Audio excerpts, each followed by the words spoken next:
Guys, welcome back to my YouTube channel. എന്നൊക്കെയുണ്ട് വിശേഷങ്ങളൊക്കെ? എല്ലാവരും നല്ല സന്തോഷമായിട്ട്, നല്ല അടിപൊളിയായിട്ട്, നല്ല ചില്ലായിട്ടിരിക്കുക. UK PR കിട്ടാനായിട്ട് 10 വർഷം നമ്മൾ വെയിറ്റ് ചെയ്യണം എന്നുള്ള കാര്യമാണ് ഇപ്പോൾ കൂടുതലും ചർച്ചാ വിഷയമായിക്കൊണ്ടിരിക്കുന്നത്, പ്രത്യേകിച്ച് UK ആളുകളുടെ ഇടയ്ക്ക്. ഇപ്പം നമ്മൾ ഫ്രണ്ട്സിൻ്റെ അടുത്തൊക്കെ കാഷ്വലായിട്ട് സംസാരിക്കുന്ന സമയത്ത് ഈ ഒരു കാര്യം ചർച്ചാ വിഷയമായിട്ട് വരുന്നുണ്ട്. അപ്പോൾ പലരും വളരെ ആശങ്കയോടുകൂടി തന്നെയാണ് ഈ ഒരു കാര്യത്തെക്കുറിച്ച് സംസാരിക്കുന്നത്. കാരണം എന്ന് വെച്ചാൽ UK എത്തി ഒരു 2-3 വർഷമൊക്കെ കഴിഞ്ഞ് കഴിയുമ്പോഴത്തേനും ഒരു വീടും ഒക്കെ വാങ്ങി PR എല്ലാം കിട്ടി സെറ്റിൽ ആവാൻ വേണ്ടി തന്നെയാണ് പലരും ഇങ്ങോട്ട് വരുന്നത്. അപ്പോൾ PR കിട്ടാൻ 5 വർഷം എന്നുള്ളത് 10 വർഷം ആക്കണം എന്നൊക്കെ കേൾക്കുമ്പോൾ എല്ലാവർക്കും തന്നെ അത് അത്ര ശുഭകരമായിട്ടുള്ള കാര്യമല്ല. പലരും ഈ ഒരു സമയം കൊണ്ട് തന്നെ UK മൈഗ്രേറ്റ് ചെയ്ത് മറ്റു രാജ്യങ്ങളിലേക്ക് പോകണോ, ഇനി UK കണ്ടിന്യൂ ചെയ്യണോ, അതോ എന്താണ് എന്നുള്ള ഒരു കൺഫ്യൂഷനിൽ ശരിക്കും നിൽക്കുകയാണ് പലരും തന്നെ. ഇപ്പോൾ UK കുറേ നാളായിട്ടുള്ള ആളുകൾ, അതായത് PR സിറ്റിസൺഷിപ്പും ഒക്കെയുള്ള ആളുകൾക്കൊന്നും ഇത് അത്ര അങ്ങ് ബാധിക്കുന്നില്ല.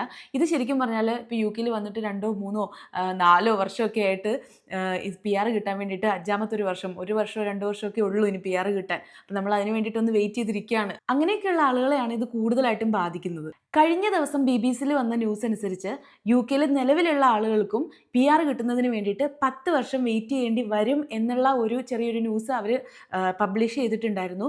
പക്ഷേ അതിൽ കൺഫർമേഷനായിട്ട് അവർ പറഞ്ഞിട്ടില്ല ഇത് ഇംപ്ലിമെൻ്റ് ആയി അല്ലെങ്കിൽ ഈ ഒരു നിയമം പാസ്സായി എന്നൊന്നും BBC ന്യൂസ് പറഞ്ഞിട്ടില്ല. ശരിക്കും പറഞ്ഞാൽ UK എന്നല്ല ഏതൊരു രാജ്യത്തും ഒരു നിയമം പാസ്സാകണമെങ്കിൽ അത് പല ഘട്ടങ്ങളിലൂടെയാണ് കടന്നു പോകുന്നത്. ഇവിടെ ഇപ്പോൾ ഒരു നിയമം നടക്കണമെങ്കിൽ ശരിക്കും പറഞ്ഞാൽ പല ഘട്ടങ്ങളിലൂടെ, പല പ്രോസസ്സിലൂടെയാണ് അത് കടന്നു പോകുന്നത്.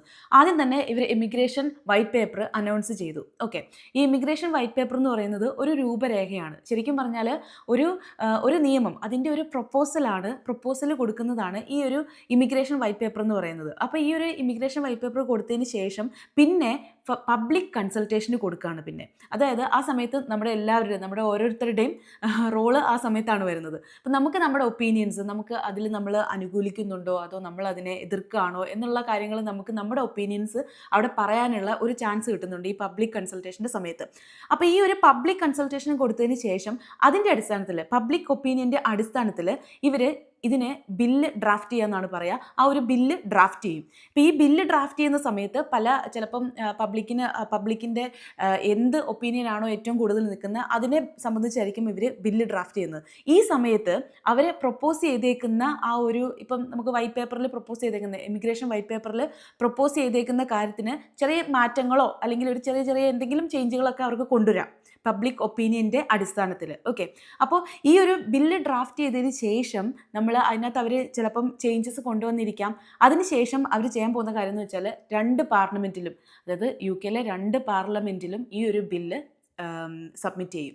എന്നിട്ട് അവിടെ ഒരു ഡിബേറ്റും കാര്യം എന്ന് വെച്ചാൽ അവിടെയുള്ള MP-മാരുടെയൊക്കെ പല അഭിപ്രായങ്ങളാണ് വരിക. അങ്ങനെ പാർലമെൻറ്റിൽ പല ഡിബേറ്റിലൂടെയും പല ഘട്ടങ്ങളിലൂടെയും ഒക്കെ പാസ്സായ ആ ബില്ല് പിന്നീട് പോകുന്നത് റോയൽ ഡിസിഷനിലേക്കാണ്. അതായത് കിങ് ആണ് ഫൈനൽ ഡിസിഷൻ എടുക്കുന്നത്. അങ്ങനെ കിങ് ഫൈനൽ ഡിസിഷൻ എടുത്ത് അതിൽ ഒപ്പിട്ട് കഴിഞ്ഞാൽ അതിനെ പിന്നെ അടുത്ത നെക്സ്റ്റ് സ്റ്റെപ്പ് എന്ന് പറയുന്നത്, അതായത് ഫൈനൽ സ്റ്റെപ്പ് എന്ന് പറയുന്നത് ആ ഒരു ബില്ല് ഇംപ്ലിമെൻ്റ് ആക്കുക അല്ലെങ്കിൽ ആ ഒരു നിയമം ഇംപ്ലിമെൻ്റ് ആക്കുക എന്നുള്ള കാര്യമാണ്. അപ്പോൾ ഇത്രയും വലിയൊരു പ്രോസസ്സ് എടുക്കും ഒരു നിയമം പാസ്സാവാൻ വേണ്ടിയിട്ട്. ഓക്കെ, അപ്പോൾ ഇപ്പോൾ ശരിക്കും പറഞ്ഞാൽ എല്ലാവരും ടെൻഷൻ അടിച്ചിരിക്കുകയാണ്. ശരിക്കും UK ഇനി നിൽക്കണോ, എന്താണ് ഇനിയിപ്പോൾ വേറെ ഏതെങ്കിലും രാജ്യത്തോട്ട് പോകണോ എന്നൊക്കെ വിചാരിച്ച് ഇങ്ങനെ ടെൻഷൻ അടിച്ചിരിക്കുന്ന ആളുകളുണ്ട്.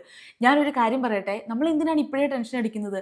ചിലപ്പോൾ ബില്ല് ഡ്രാഫ്റ്റ് ചെയ്യുന്ന സമയത്ത് അല്ലെങ്കിൽ മുന്നോട്ട് പബ്ലിക് ഒപ്പീനിയൻസ് എടുക്കുന്ന സമയത്ത് ചിലപ്പം അവരത് ചേഞ്ച് ചെയ്തേക്കാം. നിലവിൽ UK അത് ബാധിക്കില്ല എന്ന് ചിലപ്പോൾ ചേഞ്ച് ചെയ്തേക്കാം. ശരിക്കും പറഞ്ഞാൽ UK നിലവിലുള്ള ആളുകൾക്ക്, അതായത് എന്ത് ഫീൽഡും ആയിക്കോട്ടെ, ഹെൽത്ത് കെയർ ഫീൽഡോ ഹൈ സ്കിൽഡ് വർക്കറോ അല്ലെങ്കിൽ അങ്ങനെയുള്ള ഏത് ഫീൽഡും ആയിക്കോട്ടെ, ആർക്കും തന്നെ ഈ ഒരു നിയമം ബാധകമാകരുതെന്നാണ് ശരിക്കും പറഞ്ഞാൽ നമ്മുടെ എല്ലാവരുടെയും ആഗ്രഹം. കാരണം നമ്മൾ ഓൾറെഡി UK വന്നിട്ടുള്ളവരാണ്. നമ്മളിവിടെ ഓൾറെഡി 5 വർഷത്തെ PR, 5 വർഷം കഴിയുമ്പോൾ PR കിട്ടും എന്നുള്ള ഒരു ആഗ്രഹത്തോടു കൂടി ഇവിടെ എത്തിയ ആളുകളാണ്. നമുക്കൊന്ന് വെയിറ്റ് ചെയ്യാം. ചിലപ്പോൾ നല്ലൊരു തീരുമാനമായിരിക്കും ചിലപ്പം ഗവൺമെൻറ്റിൻ്റെ ഭാഗത്തുനിന്ന് വരിക. ഇത് UK 1.5 മില്യൺ ആളുകളെയും ഒരു രീതിയിൽ അല്ലെങ്കിൽ മറ്റൊരു രീതിയിൽ അഫക്റ്റ് ചെയ്യും. ശരിക്കും പറഞ്ഞാൽ ഈ ഒരു നിയമം നിലവിൽ UK ആളുകൾക്ക് ബാധകമാകാനായിട്ട് ചെറിയൊരു ചാൻസ് കുറവാണ്. എന്താണെന്നറിയാവോ? UK സംബന്ധിച്ചിടത്തോളം UK നമ്മളിപ്പോൾ വന്നു, പല രാജ്യങ്ങളിൽ നിന്ന് നമ്മൾ UK വരുന്നു, ഇവിടെ നമ്മൾ വർക്ക് ചെയ്യുന്നു. ഇവിടെ നമ്മൾ വർക്ക് ചെയ്യുന്ന ആ ഒരു നമുക്ക് കിട്ടുന്ന സാലറി അത് ഇവിടെ തന്നെ ചിലവാക്കാനാണ് ഇവർ ആഗ്രഹിക്കുന്നത്. അത് പുറത്തേക്ക് പോകാനായിട്ട്, UK വിട്ട് ഇവരുടെ മണി പുറത്ത് പോകാനായിട്ട് ഇവർ ആഗ്രഹിക്കുന്നില്ല. അപ്പം അങ്ങനെയുള്ള കാര്യങ്ങൾ ചിന്തിച്ച് കഴിയുമ്പോൾ ചിലപ്പോൾ ഈ ഒരു നിയമം നടപ്പാക്കാതിരിക്കാനും സാധ്യതയുണ്ട്.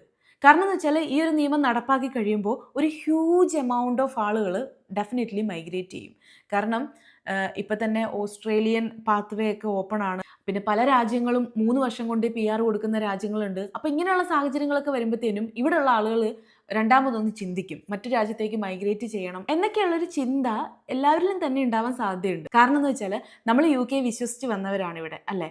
ഓക്കെ, UK നാട്ടിൽ നിന്നൊക്കെ നമ്മൾ ഒരു 5 വർഷം കഴിയുമ്പോൾ PR കിട്ടും, ഇവിടെ നമുക്ക് സെറ്റിൽ ആവാം, കുറച്ച് 1 വർഷം കൂടെ കഴിയുമ്പോൾ സിറ്റിസൺഷിപ്പ് കിട്ടും, ആകുമ്പോഴത്തേനും നമ്മുടെ ലൈഫ് സെറ്റാണ് എന്നൊക്കെ വിശ്വസിച്ച് ഇവരെ വിശ്വസിച്ച് നമ്മൾ വന്നവരാണ് ഇവിടെ. ഓക്കെ, അപ്പോൾ ഇവിടെ വന്നതിന് ശേഷം 5 വർഷം എന്നുള്ളത് 10 വർഷമാക്കി മാറ്റുകയാണ്. ഓക്കെ, അപ്പോൾ 10 വർഷം ഇനി വീണ്ടും വെയിറ്റ് ചെയ്തിരിക്കണം. ഇനി ആ 10 വർഷം കഴിഞ്ഞ് കഴിഞ്ഞാൽ എന്തെങ്കിലും ഗ്യാരണ്ടി ഉണ്ടോ? അങ്ങനെ ഒരു നിയമം വന്നു കഴിഞ്ഞാൽ 10 വർഷം കഴിഞ്ഞിട്ട് നമ്മൾ 10 വർഷം വരെ നമ്മൾ വെയിറ്റ് ചെയ്തിരിക്കും. ആ 10 വർഷത്തിന് ശേഷം വീണ്ടും റൂള് മാറില്ല എന്ന് എന്താണ് ഉറപ്പ്? ഒരുറപ്പുമില്ല. അപ്പോൾ എന്താ പറയുക, വിശ്വാസം നഷ്ടപ്പെടുകയാണ് ആളുകളുടെ. അപ്പോൾ അങ്ങനെ ഒരു സാഹചര്യം വരുമ്പോഴത്തേനും ഡെഫിനറ്റ്ലി ഒരു ചോയ്സ് ഇഷ്ടം പോലെ പുറത്ത് നമുക്ക് ഇഷ്ടം പോലെ ഉണ്ട്. അങ്ങനെ ഒരു സാഹചര്യം വരുമ്പോൾ ഡെഫിനറ്റ്ലി ആളുകൾ പുറത്തുള്ള ചോയ്സ്, അതായത് മറ്റു രാജ്യങ്ങളിലേക്ക് മൂവ് ചെയ്യുക, അല്ലെങ്കിൽ തിരിച്ചും മാക്സിമം ഇവിടെ നിന്ന് വർക്ക് ചെയ്ത് ഇവിടുത്തെ പൈസ കുറേ അങ്ങ് സമ്പാദിച്ചതിന് ശേഷം, ഞാൻ കുറേ എന്ന് പറയുമ്പോഴത്തേനും ഭയങ്കര കോടികൾ അങ്ങനെയൊന്നും വിചാരിക്കരുത്, പക്ഷേ അവനവനെ കൊണ്ട് പറ്റുന്ന ഇവിടുത്തെ ബില്ലുകളും കാര്യങ്ങളും എല്ലാം പേ ചെയ്തതിന് ശേഷം അവനവനെ കൊണ്ട് പറ്റുന്ന രീതിയിൽ ഇവിടുന്ന് പൈസ കുറച്ചൊക്കെ സേവ് ചെയ്ത് നാട്ടിലേക്ക് തിരിച്ചു പോയി അവിടെ വല്ല ബിസിനസ്സും ഒക്കെ ചെയ്ത് ജീവിക്കാം എന്നുള്ള മൈൻഡ് സെറ്റിലിരിക്കുന്ന ആളുകളും ഉണ്ടാവാം. ഞാനൊരു കാര്യം പറയട്ടെ, ഈ ഒരു നിയമം നടപ്പാക്കാത്തടത്തോളം കാലം നമ്മൾ ആശങ്കപ്പെടേണ്ട കാര്യമില്ല.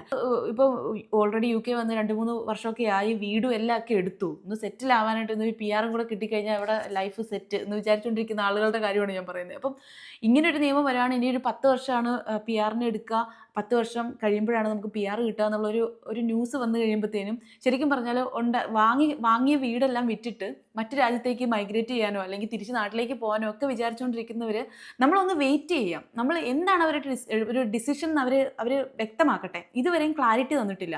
അപ്പോൾ ജസ്റ്റ് നമുക്കൊന്ന് വെയിറ്റ് ചെയ്യാം. ഇതെന്തായാലും ടൈം എടുക്കുന്ന ഒരു കാര്യമാണ്. അതിൻ്റേതായ പ്രോസസ്സിങ്ങിലൂടെ ഘട്ടം ഘട്ടമായി കടന്നുപോയി അവരൊരു തീരുമാനം എത്തിക്കഴിയുമ്പോഴത്തേനും നമുക്ക് എന്തായാലും അതിനൊരു ക്ലാരിറ്റി വരും. അത് കഴിഞ്ഞിട്ട് നമുക്ക് നമ്മുടെ തീരുമാനം എടുക്കാം. അതല്ലാതെ നമ്മൾ ഇപ്പോഴേ അതിനെക്കുറിച്ച് ഓർത്ത് ടെൻഷൻ അടിച്ച്, ഇപ്പോൾ വീടുകളിലാണെങ്കിൽ പോലും അങ്ങോട്ടും ഇങ്ങോട്ടും ബഹളമാണ്. ഇപ്പം നീ കാരണമല്ലേ ഞാൻ ഇവിടെ എത്തിയത്, ഇപ്പോൾ ഇവിടെ 10 വർഷം കഴിഞ്ഞിട്ടാണ് PR കിട്ടുന്നത്, ഞാൻ ഇവിടെ മര്യാദയ്ക്ക് ഗൾഫിലുണ്ടായിരുന്നതായിരുന്നു, അല്ലെങ്കിൽ എനിക്ക് നല്ല ജോലിയായിരുന്നു അവിടെ, അതെല്ലാം കഴിഞ്ഞ് ഇവിടെ വന്നപ്പോഴത്തേനും ദാണ്ട പറയുന്നു ഇപ്പോൾ 10 വർഷം കഴിഞ്ഞിട്ടാണ് PR കിട്ടുന്നതെന്ന്. എന്തായാലും നമുക്ക് ക്ഷമയോടെ വെയിറ്റ് ചെയ്തിരിക്കാം. ഇത് എന്ത് തന്നെ ആയാലും നമ്മൾ ഫേസ് ചെയ്തേ പറ്റൂ. പിന്നെ വേറൊരു കാര്യം എന്ന് വെച്ചാൽ നമ്മൾ മലയാളികളാണ്, നമ്മൾ എവിടെ ആയാലും പിടിച്ചു നിൽക്കും. ഇനി ഇവർ 10 എന്നല്ല 15 വർഷം PR എന്ന് പറഞ്ഞാലും പോലും നമുക്ക് അറിയാം എവിടെ പിടിച്ചു നിൽക്കണം, എങ്ങനെ പിടിച്ചു നിൽക്കണം എന്നുള്ള കാര്യം നമുക്ക് നന്നായിട്ട് അറിയാം. ഇപ്പം മൈഗ്രേറ്റ് ചെയ്യാനാണെങ്കിൽ പോലും നമ്മൾ വെറും പുഷ്പം പോലെ അങ്ങ് മൈഗ്രേറ്റ് ചെയ്ത് പോകും. വേറൊരു രാജ്യത്ത് പോയി നല്ല സുഖമായിട്ട് അന്തസ്സായിട്ട് PR കിട്ടി അവിടെ അങ്ങ് ജീവിക്കും. ഇതാണ്. അപ്പോൾ എന്ത് സാഹചര്യത്തിലായാലും മലയാളികൾ പിടിച്ചു നിൽക്കും. അതുകൊണ്ട് നമ്മൾ ആരും ബേജാറാവേണ്ട ആവശ്യമൊന്നുമില്ല, ടെൻഷൻ അടിക്കേണ്ട ആവശ്യമൊന്നുമില്ല. ഇവർ റൂള് മാറ്റുമോ വയ്ക്കുമോ വരുമോ ചെയ്യണമെങ്കിൽ ചെയ്യട്ടെ, അതനുസരിച്ച് നമുക്ക് നമ്മുടെ ഡിസിഷനും എടുക്കാം.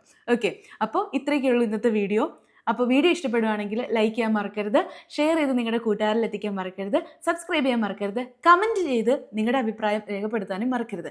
അപ്പം നെക്സ്റ്റ് വീഡിയോയിൽ കാണാം. Bye bye.